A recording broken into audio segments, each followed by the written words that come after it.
ស្រឡាញ់ស្រស់ស្រីក្នុងន័យស្រឡាញ់ស្មងតែអង្គុយម្នាក់ឯងប្រឡាយនឹងទឹកជ្រោះ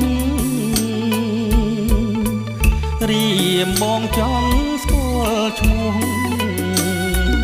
តើពីរោះយ៉ាងណាអូកុលាបមួយតងរៀមសុំចងស្នេហា